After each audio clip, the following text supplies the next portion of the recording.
to this panel discussion this afternoon that focuses on a global perspective on designing outcome funds. So we are changing gear to an extent. We talked a lot about the use of outcome-based commissioning, a social impact bond at the project level. This afternoon we are thinking about a more portfolio and high-level strategy to create more systemic change, maybe reduce transaction costs by pulling together various initiatives at the same time. An outcome fund can be described as a pot of money that is used to contribute to the design of outcome-based contracts, and in particular social impact bond.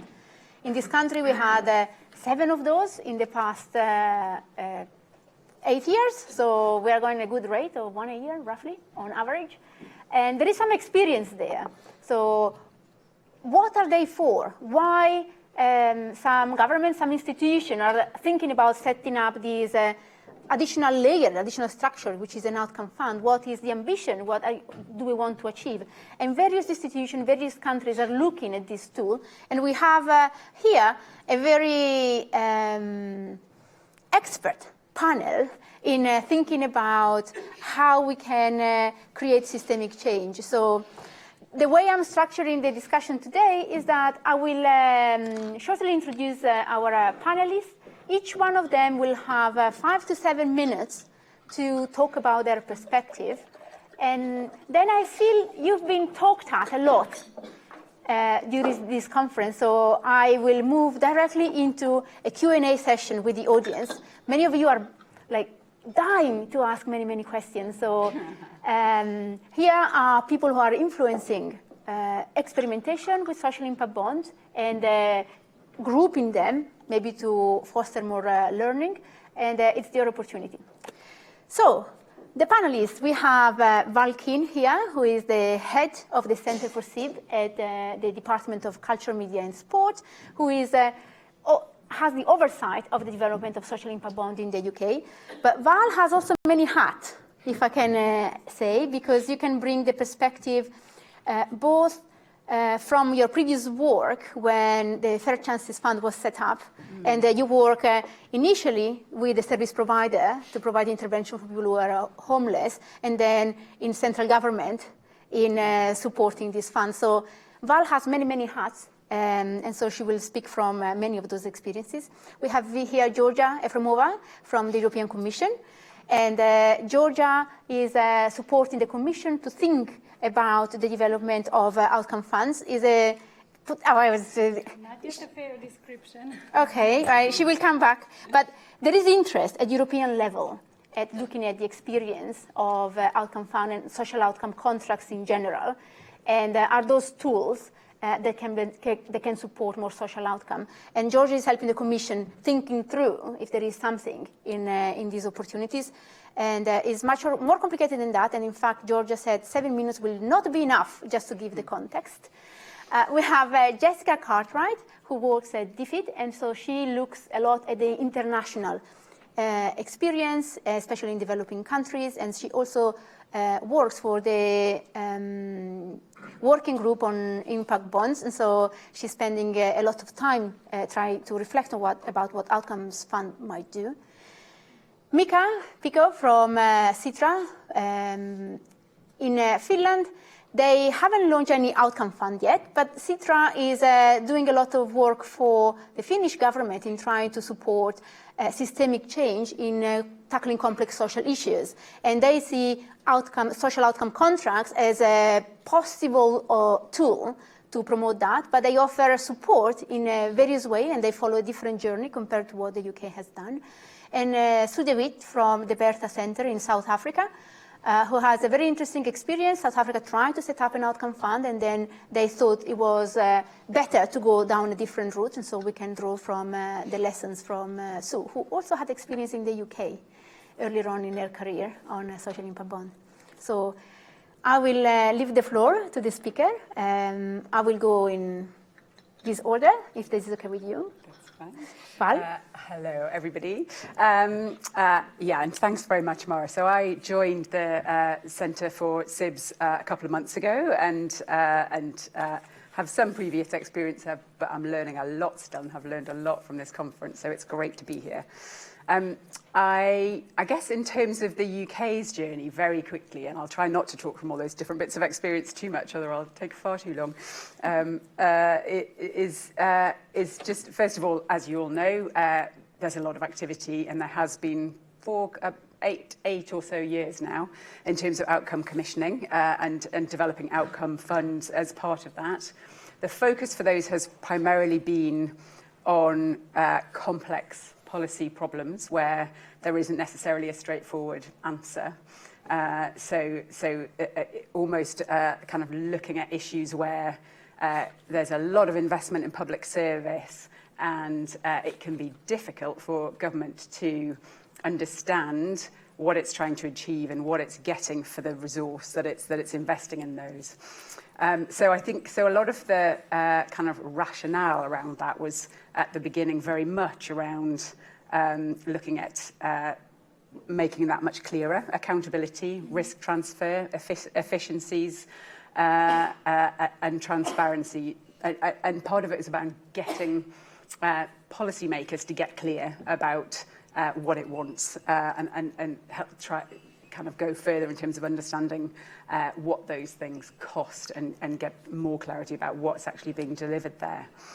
And there's been a range of scales, as you know, so from the work programme at 3.3 billion over 9 years through to much smaller SIBs and funds that draw those things together, and you'll be aware of the Life Chances Fund that's kind of currently operating from the centre.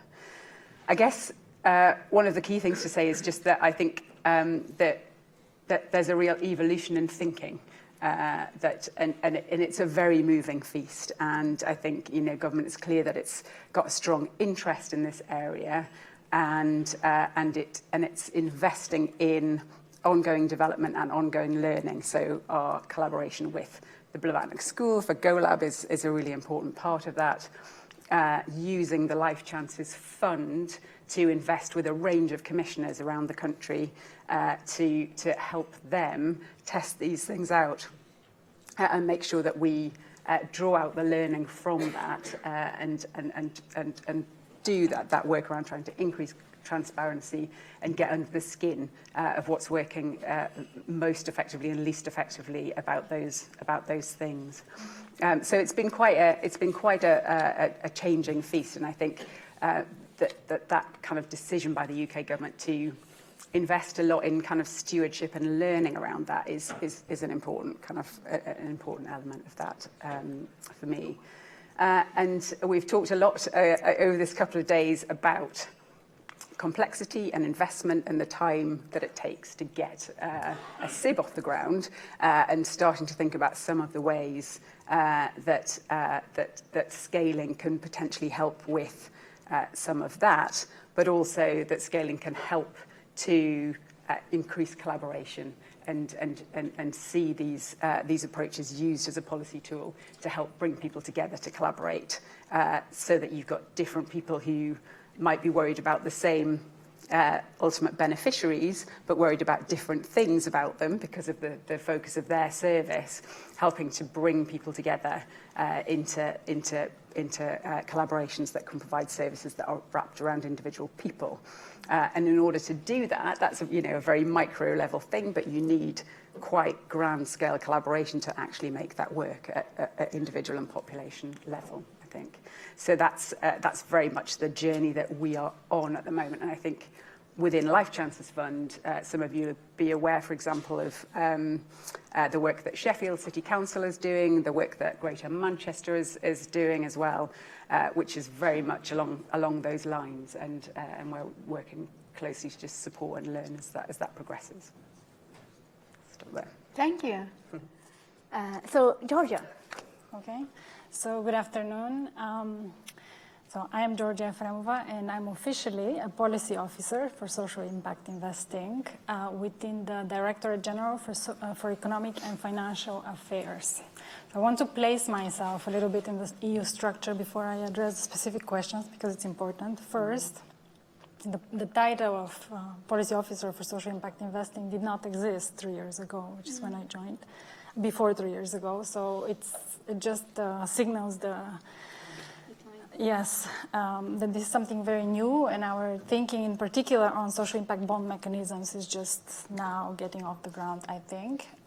Secondly, it's very interesting that that is happening in a Director General for Economic and Financial Affairs. We are linked to the first Vice President, to the cabinet of the first Vice President of the European Commission. He is Vice President for Investment, Growth and Jobs, which is signaling back to what was discussed yesterday about the different paradigms and how SIPs are emerging under this investment, growth and jobs. Let me just say that the fact that this vice president is Finnish is helping a lot, because we are receiving very openness for the increased role of social investment, and that's investment with a capital V, as we have started saying, for values.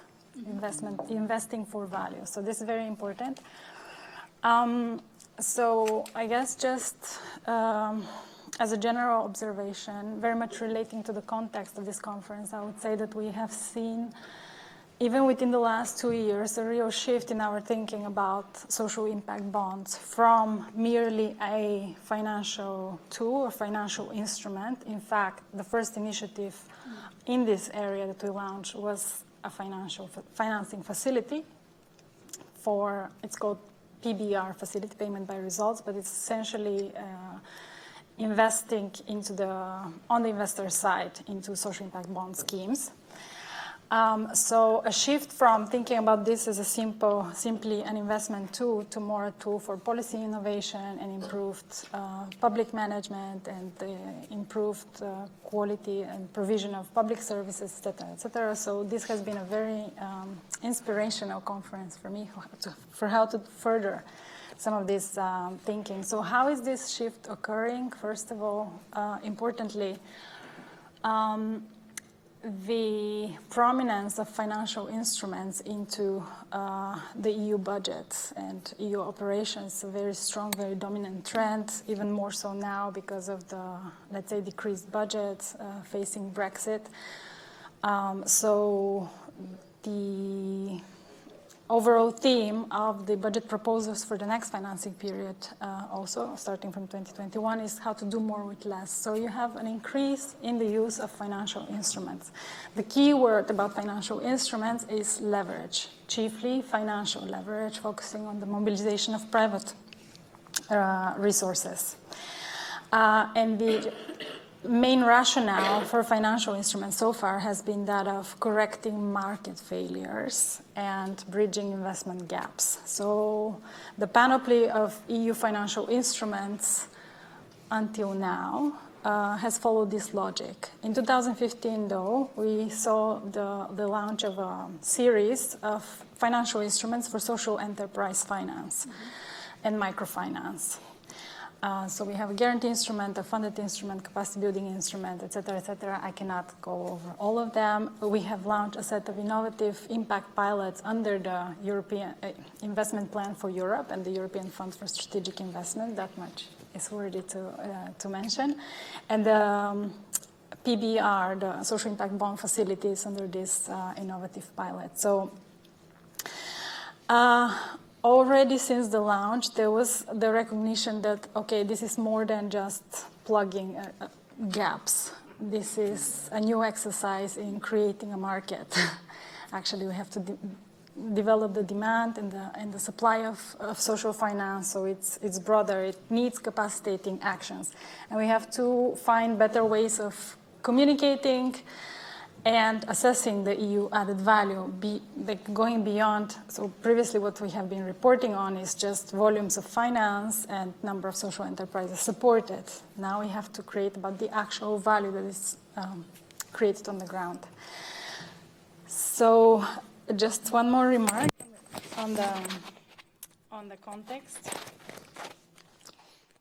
is that related, looking into the future very much, because the future is very exciting for social investment and for social impact bonds in particular, is that the proposal for the future arrangement of financial instruments from 2021 entails a single investment facility, which would congregate all the 40 or so existing EU-level financial instruments into a single delivery mechanism with dedicated policy windows, one of which is dedicated to social investment, social economy development, microfinance, social innovation, social infrastructure, importantly, social outcomes-based mechanism, among which social impact bonds. So it's a 4 billion guarantee. It's a budgetary guarantee from the European Union. So the budgetary guarantee for this window would be 4 billion, and it is expected to translate into 165 billion of investment.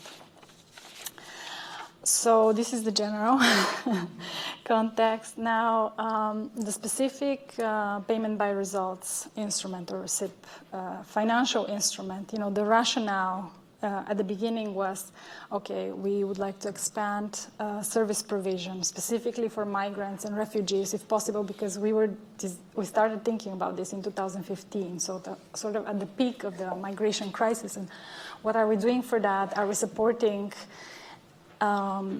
any of the local interventions with EU financial instrument? There is increased demand for social services, government's budgets are strained, I think in retrospect we were a little bit naive. We say, okay, we put out an investment facility in the market. Well, it takes time to deploy it. Our colleagues at the European Investment Fund, who are tasked with implementing these facilities, have been working very hard, but as we all know, it takes considerable amount of time for any such scheme to be set up and launched.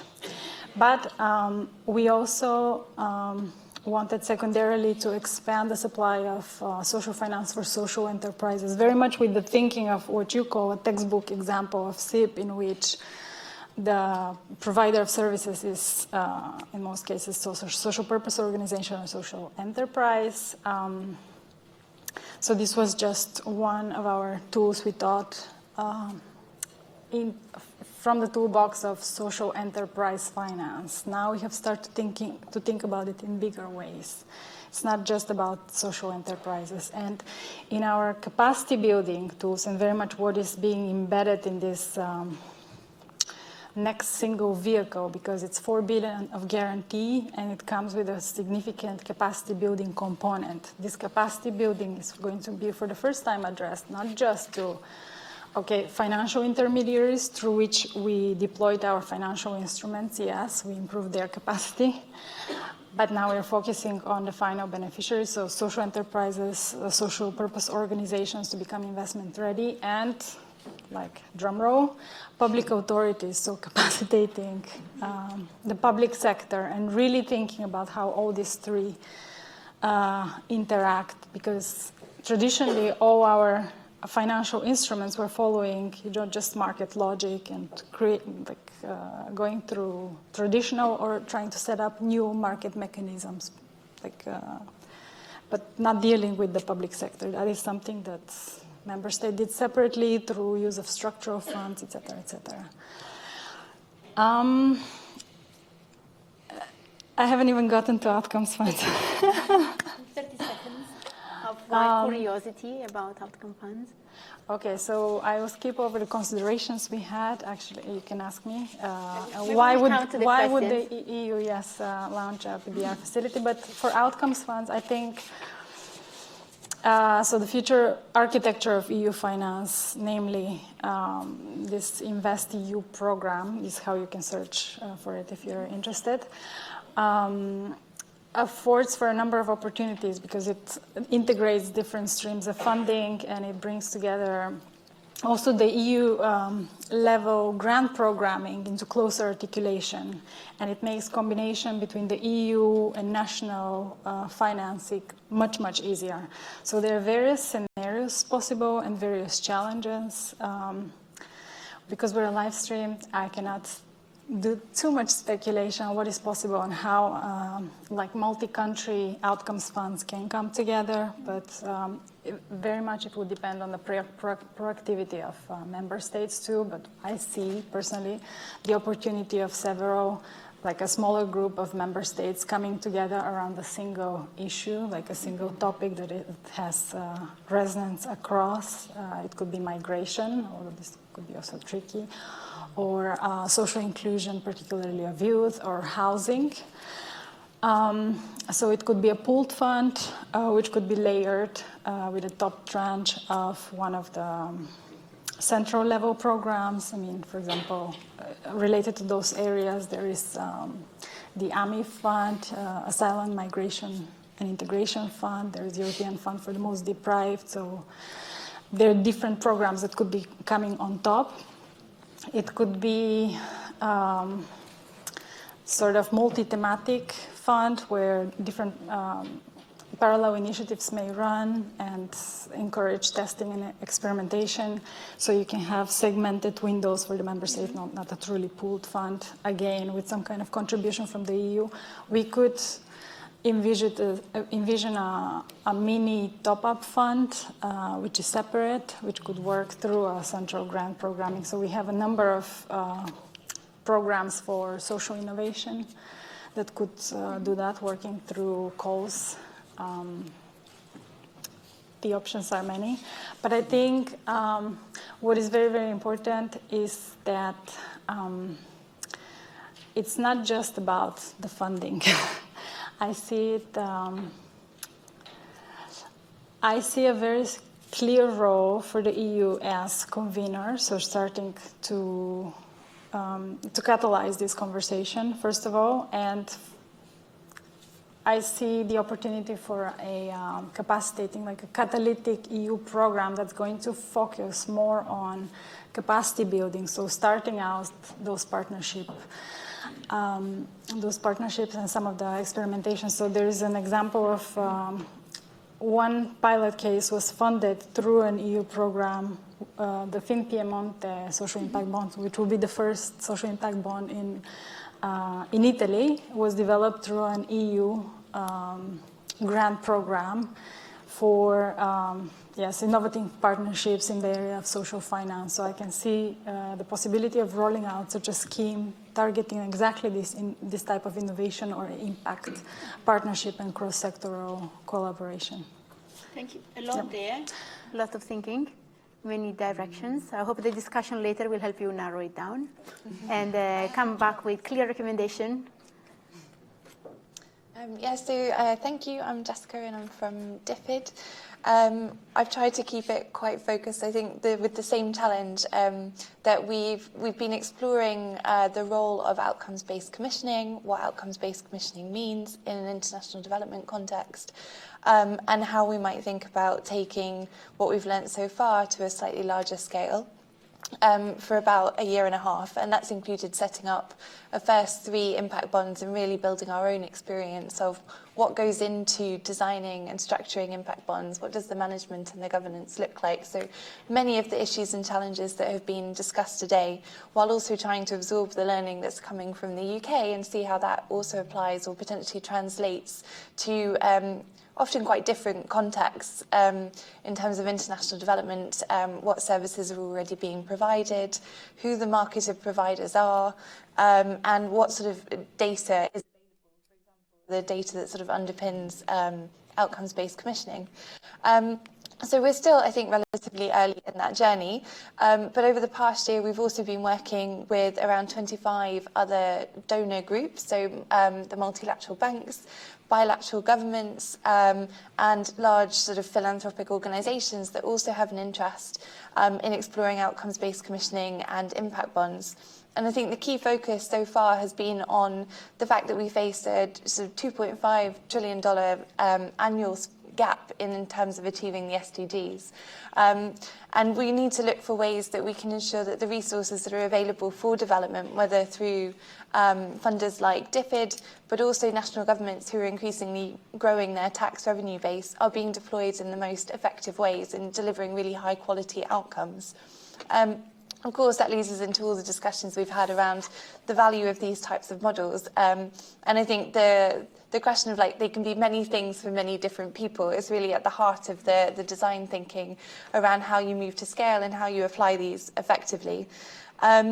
So what we've seen so far is that as a group, this international working group it's called Impact Bonds, but that's just to keep it short. What we mean is pay for success more generally and outcomes-based commissioning more generally, but impact bonds as one of these first tools, is that there's potential around flexibility, that longer-term outcome-orientated focus, performance management, and bringing in new partners and providers that can actually help deliver public services, particularly in areas where there's been a lack of provision or that provision is not at a sufficient quality, and governments are really trying to drive improvements in that quality.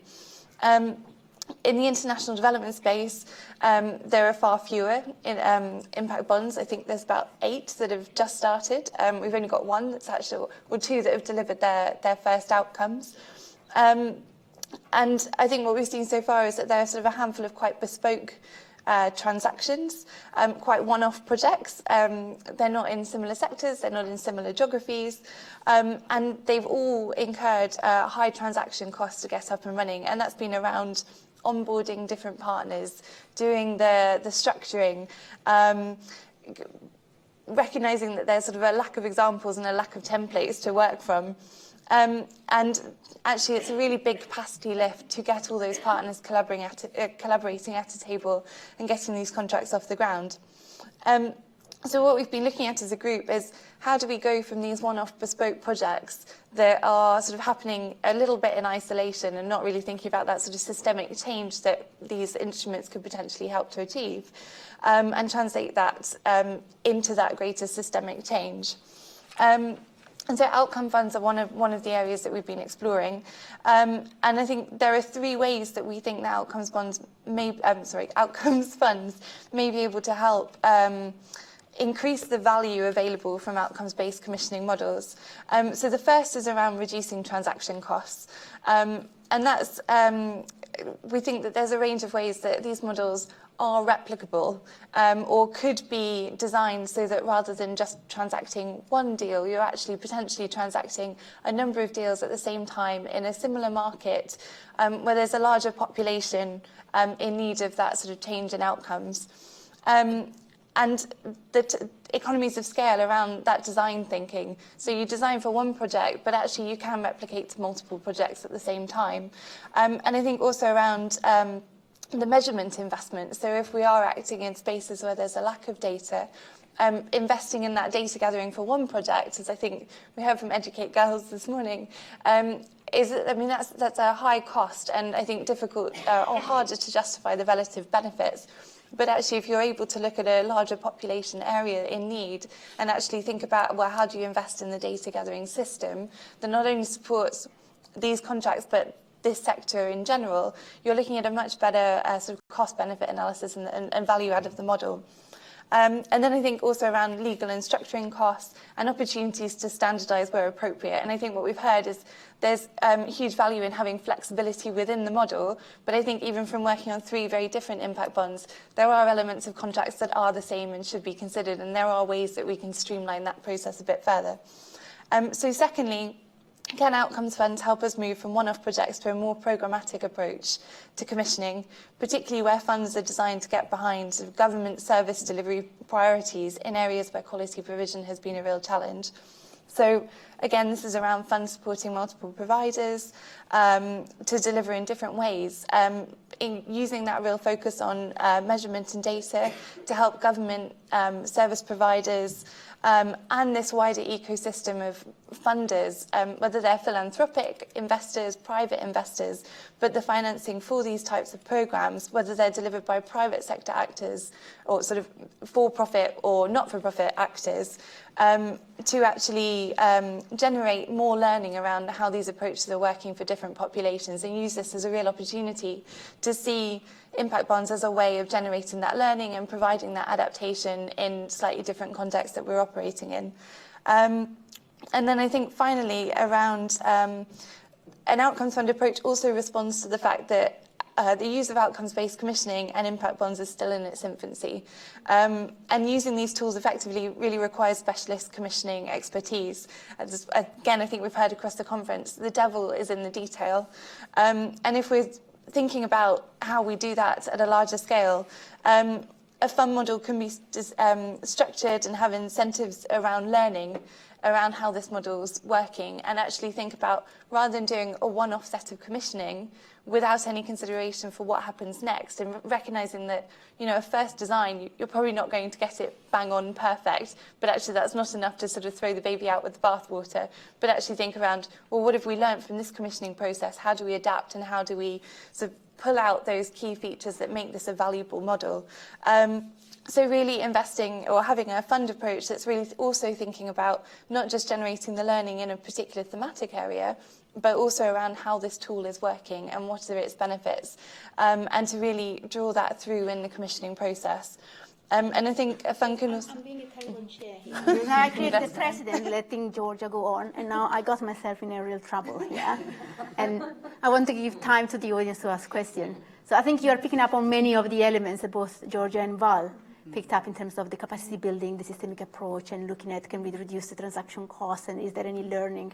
Can I pass it to Mika? And you bring an experience that is very different, because you didn't think about, let's do an outcome fund to try to do capacity building. You went down a different route. I will be a terrible chair giving differential airtime to you because I want to speak to the audience. 30 seconds, so thanks. So my name is Mika, and I'm working for Finnish Innovation Fund Sitra, which is a think and do tank as well as an investor. Sitra is established by Finnish Parliament 50 years ago, and we are working under the control of Finnish Parliament, not Finnish government.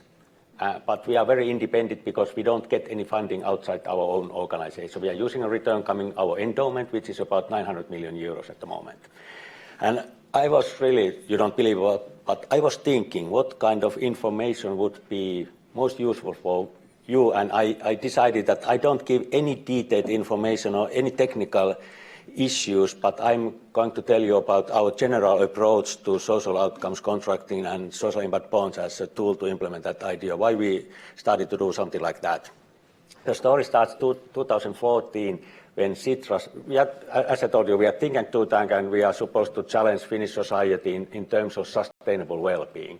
And so we started to work with impact investing 2014, and quite soon we decided that if we really want to give some additional value from private capital to Finnish society, to Nordic welfare state, we have to do something, you know, special, not like a venture capital 2.0 or something. We really have to find a new kind of way. And so we decided that maybe the social impact bond model could be that kind of tool which could be used in our society and make that kind of systemic change. And behind that idea was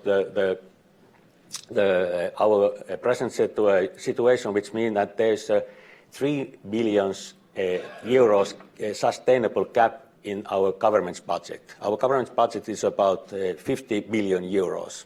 So we are more or less 10 times more than UK in everything. And not everything, and then due to that, our government as well as our local authorities, we have about 300 municipalities, we call those local authority municipalities, they are struggling to really focus on, for example, promotive and preventive actions in terms of health and well-being. So that was the explanation us as a Sitra to start to implement the idea of social impact bond. We really wanted to give our government as well as our local authorities possible to change the way how taxpayers' money is used, because despite that we are Nordic welfare state, we are lacking of resources, and we are focusing too much on fixing already existing problems without having really possibilities to focus on strengthening well-being and health. So we thought that social impact bond could be the tool to give that kind of possibility to focus on strengthening well-being and health, as well as change the way how taxpayers' money is used. So we have, until now, before we did anything more, we discussed with all our ministries, almost all our ministries.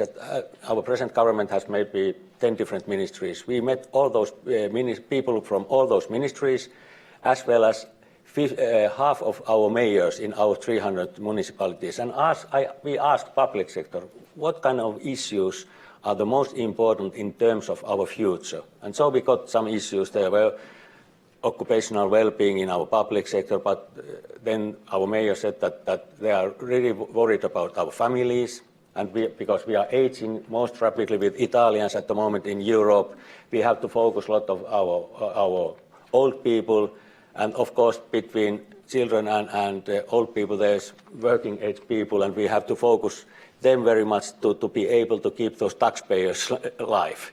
So based on that kind of information, we established our first social impact bond projects. And as Mara already told, we haven't had any idea of that kind of national or regional outcome fund until now, because we have thought that we have to prove this concept, the idea of social outcomes contracting, and SIP as a tool to implement that idea before we take anything like that to our kind of society. We don't want to ruin anything of that Nordic welfare state before we are sure that this is something new and useful. You know, we are used to think that taxpayers' money is used most efficient way, and we can believe. That is our story behind. It's a very different journey. Yeah. We really we really believe in that by using the idea of social outcomes contracting, we can achieve that kind of systemic change, the very broad systemic change in our society. Thank you. Sue, also a very different experience. Yes. So coming from South Africa, obviously developing country experience, where, as some of you in my previous session would have heard, we have pretty sound policies and pretty poor implementation. Commissioning for outcomes really sounds like a great idea. I think that everyone in this room would agree with that, but the devil is in the details. And so we're jumping to outcomes funds as a way of standardizing and reducing transaction costs, really probably before we know what part of these contracts are actually improving results. And I think outcome funds give us the opportunity to be able to actually test that even within the same fund.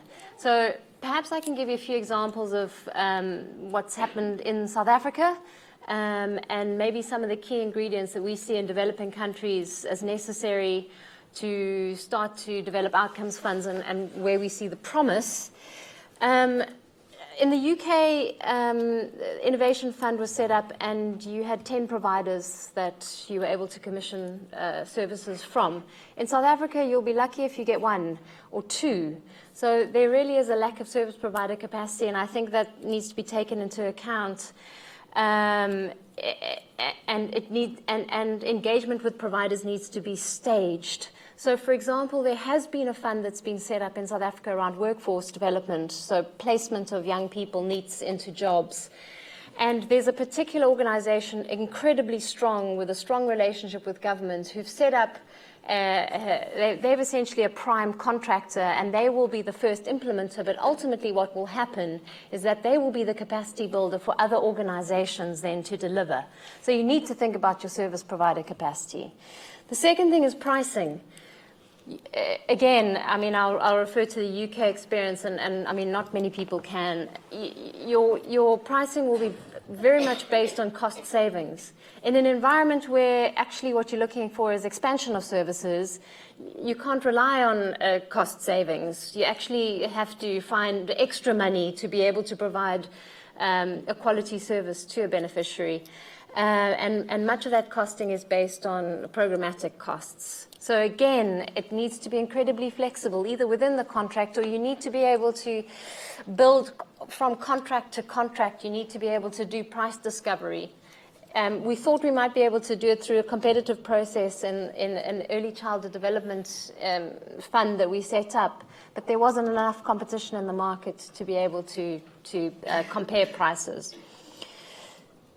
Thirdly, in terms of outcomes funds, it needs to focus in on an issue that is likely to build the system. You can't build a parallel system of provision, especially in a developing country where public sector is the main provider of services to the most vulnerable. Well, to everybody, because most people are vulnerable. And so what can private providers contribute to the system? So I'll give you an example. In our teacher education. We've got residential programs and we've got distance learning programs. And the distance learning programs are notoriously bad quality. But there are a whole bunch of providers doing internships in schools, private and public schools, to help to strengthen that theoretical input that they're getting from distance universities.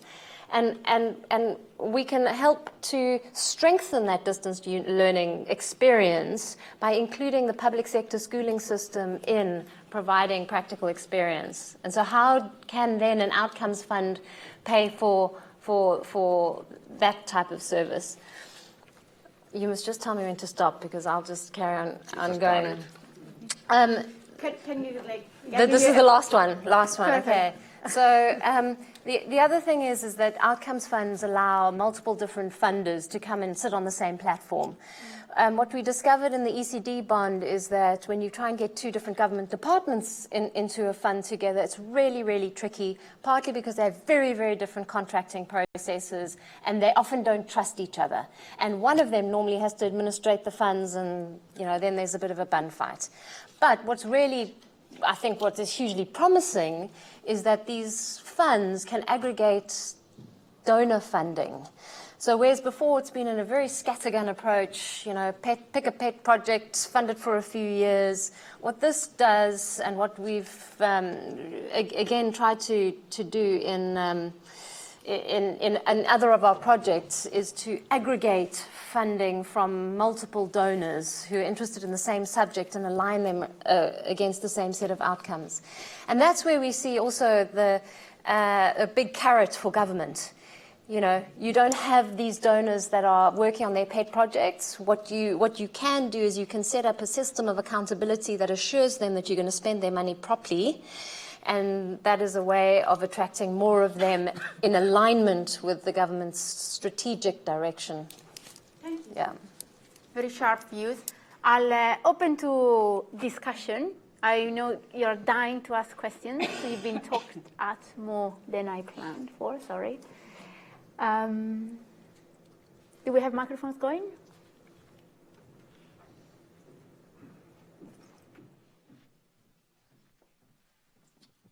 It was a question for the discussion at the end about the idea of the alignment of donors, which I think is a brilliant idea because you've got that on the investor side. You've got alignment of investors into investment funds, and you're just talking about doing it on the other side, which sounds like a great idea. But you were saying that that's challenging when you have government departments. Is it not equally as challenging when you have donors? Yes, less so though. There are a number of initiatives that we're seeing in South Africa, for instance, like the National Education Collaborative Trust, where there was specific public-private discussion to set up a donor fund that would strengthen the public education institutions. And they were able to raise quite a significant amount of money to be able to put into different systemic projects. So there are examples of that. And to be honest, as long as they get their name in lights somewhere, they don't have to be the only person, contributing to a project.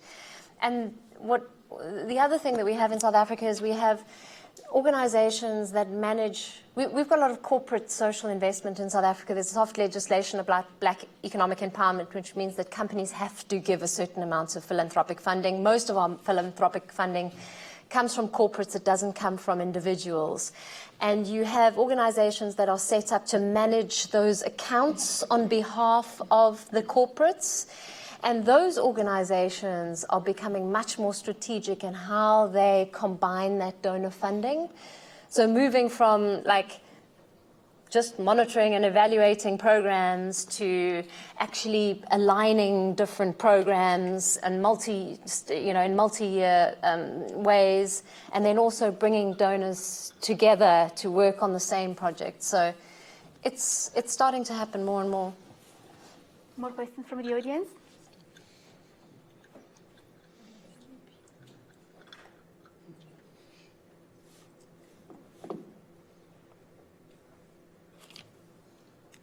in the front. Hi, my name is Nina Sundhoff. I work for the UK government, for the Centre for SIP, same as well. Mika, I was really fascinated to hear about your experiences in Finland. It seems to be quite a different journey to the one that took place in the UK. And I'm interested in the kind of narrative you used when you talk to partners, local authorities and government on using social impact bonds to create systems change, because as far as I understand, Finland is quite a proud northern welfare state. So what kind of challenges have you heard and how did you respond to them? And my second question is, you talked about using a proof of concept, and I was wondering whether you are working on a proof of concept for social impact bond at the moment, or do you have plans to do that? Thank you. Yes. I can start by saying that I have been working with the social impact bonds now about 4 years, and before this conference, I didn't know that this is so complexity market. So it has been much easier for me to work with this issue before this conference. But, you know, so, but now I try to answer your questions. You know, in Finland, at least we have had the idea that we have some kind of first country of health promotion and that kind of things. And our reputation has been like that we are that kind of frontliner in terms of that kind of things. But in fact, we haven't done very much in practice. And so I think that those two issues in our society and our government and our local authorities at the moment in terms of social impact bond is really that we have to be able to change the way how taxpayers' money is used. It sounds that I'm repeating the same story, but that is the story that you asked, that we have limited resources and we really want to stay as and be also in future as a welfare state, but that means that we have to find new ways to do things. And so the preventive perspective has been the most important. We have calculation how much money we, let's say, lose in terms of type 2 diabetes, or even in Finland, the number of children in foster care has increased during last 10 years, year after year. At the moment, we have about 20,000 children in foster care. The number is, maybe for you, it's not very high, but compared to our population, 5.5 million people, it's very high. It's that kind of human strategy, how do you say that? Yes, yeah. And as well as it's very expensive for our municipalities. The story is so simple. I'm not be able to give them any better story, you know. And the proof, what comes to the proof of concept, as a Sitra, we are intermediate, or we are whatever is needed in terms of this kind of pilots in Finland. So we are now doing our best to prove that this kind of concept can work even in Finland. But for us, the social impact bond model is not the issue. The issue is how we can really contract outcomes instead of budgeting to different kind of activities. That's the way how we think. I suppose that we think like that in Finland. Thank you. Other questions? Then can I ask a question, which is a maybe complex question. Many of you talked about the use of outcome funds because we need to build the demand and supply, and so we need to create a market. But we are talking about complex social issues where the market is not working, and this is why government is in place. So those are difficult issues. There is no profit there. And for issue of social justice, we can see there is a strong role for government. But then we have these outcome funds. They say, oh, we need to create demand and supply. Can you reflect? It seems a contradiction. So if the market is not providing it, why do we think we need to create a market in this very difficult social problem? May I start very again, I come back to our point of view, it's a prevention, because I think that in our society, the idea that the government has to take care of that vulnerable people, and by implementing social impact bond from the prevention, from very strong prevention point of view, we can really get savings and use let's say, use those savings in order to take more care of those vulnerable population groups. That is our logic in Finland. A prevention logic. Yes, very much, I think so. Comments from other jurisdictions? Maybe I'll just chime in because I use the term creating demand and supply, and this is a very strong theme in the social enterprise finance field, not necessarily so for social impact bonds, so I want to distinguish that first. In terms of social impact bonds and outcome-based commissioning, I think I don't know that it is a new market we have to develop, rather a new space of collaboration, a new way of, someone said it yesterday, a new way of thinking and a new way of doing things. It's not just introducing market logics necessarily to this space. Thank you. Did you have a comment, Val? Yeah, so I think,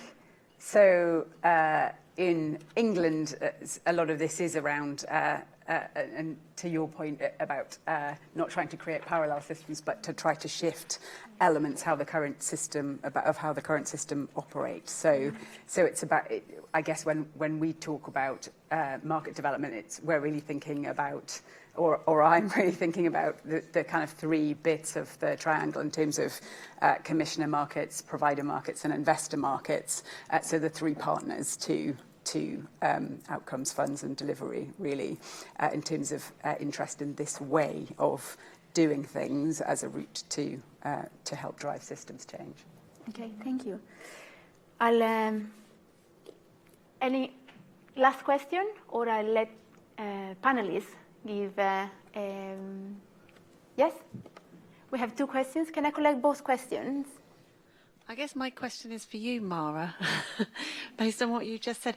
I've just scrolled back in my notes to some of the stuff that was said at the beginning of yesterday, and talking about the meaning of social investment in Europe being different to in the UK, being a distinctive policy paradigm with an emphasis not on repairing damage, but on creating a better prepared society through investment in social capital.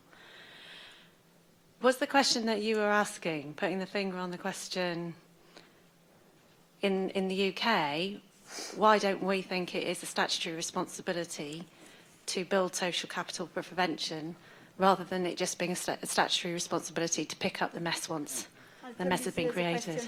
For you, Val, why don't in the UK we might not think it's a statutory responsibility to do that? But I'll pick. There is another question. Yeah, it's quite a different topic. If you want to talk. Okay. I wanted to give Val. Sorry, I need you to repeat that last bit of that question. So I'm just wondering whether Mara's question was really about whether in England, in the UK, statutorily we have responsibilities that we heard about in the panel earlier about dealing with acute problems. That's where the statutory duty lies. That's the role of government. But what we're dealing with this is people saying, okay, but what we really want to do is prevention. Whose bag is it? And is Mara's question partly about, well, should that be the bag of government? Should it be a statutory, not a discretionary bag for government? So I don't know if that was Mara's question. No, that's not my question, and this is why I said this is Gemma's question. Yeah, okay. Sorry, Sam's question.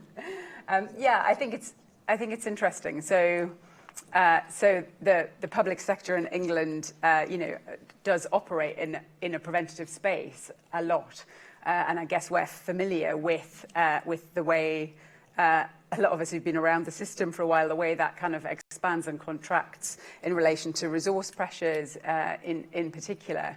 But there are statutory duties increasingly that are around prevention. So the Homelessness Reduction Act, for example, is new legislation that puts the responsibility, squarely with local authorities for prevention.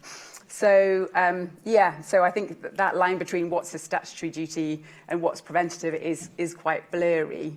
I think it also links quite interestingly with the point about donor involvement potentially. So there's or philanthropic organisation involvement in investing as well, because there's some of that interest in the UK, I think, but that's also part of a similar dynamic, whether they would see it as part of their role if they think it's something that government should be doing. So I think it's quite fluid.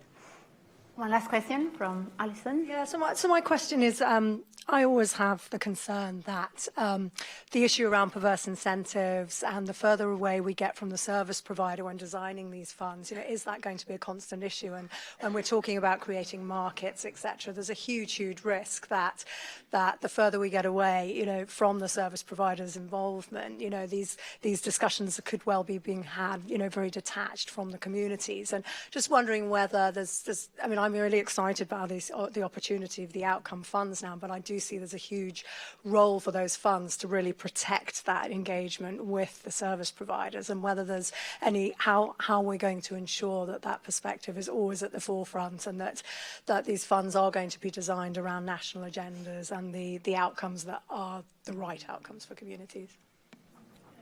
Maybe I can Jessica, yeah. And I think maybe this will also capture my ending point as well. But one of the other things I was asked to talk about was adaptability. Like, should all these funds be the same, or should they be being adapted to local contexts? And how do you go about doing that? And I think the question of how, we're still really early in our thinking, but it is a critical part of the thinking. And should they be behind national agendas? Yes, absolutely. Everything we should do should be supporting long-term systemic solutions to delivering services. I think the real opportunity, which perhaps is different from the UK context, is this is about expansion of service provision, and doing so in a really high quality way for populations that are currently underserved or unserved. And I think there's a real opportunity there to really think about how impact bonds add value, perhaps in a different way from how they have in some of the other contexts that we talk about. But in terms of designing, I think when we've been thinking about, transaction costs and learning, some of that learning can happen at a central level, but how you then provide that expert commissioning skills and really adapt it to the local markets as you run rounds of commissions, doing the consultation with the provider market at the beginning, perhaps thinking, actually, there's only a couple of providers that are available in this market. What's the way to attract in others if government wants to deliver services in that way and sees that as the best way to achieving long-term outcomes? And I think particularly around the different types of provision, there's a huge growth in the water and sanitation space around part or fully sort of social enterprise or private sector models, where there's actually a need for some sort of a subsidy, and at least in the short term, to reach those living furthest from sort of core systems, those with disabilities, the people who are sort of hardest to reach or most economically disadvantaged, to enable them to access those services. So I think talking to those providers, making them part of that consultation, and making sure that each commission is designed with a really local, nuanced manner will be critical. The key question of trying to do that whilst building capacity to commission well, can you resource that commissioning capability so you can build the local commissioning capability over time, but actually start creating some examples that people can actually tangibly work from and learn and adapt over time. Thank you so much. So I'll conclude here the session. I want to thank the speaker. I think we'll pick it up later. We need to move on to the next session, and Mika also needs to catch a train. So I want to thank the panelists. And picking up on Jessica's point about the local expertise and the providers and the user and the general learning, we're moving in a session now where we are trying to look at what might be the active ingredients in a SIB and what are the transferable lessons that might hold in different contexts, and what needs to be adapted by context. So thank you so much, and I'll leave the floor to my colleague. Sorry, we're going to have a quick coffee break, actually. Okay, fine. Thank you. Oh, yes. 10 minutes. Thank you so much. Sorry for cutting you through. I didn't want Mika to leave in the middle of a session.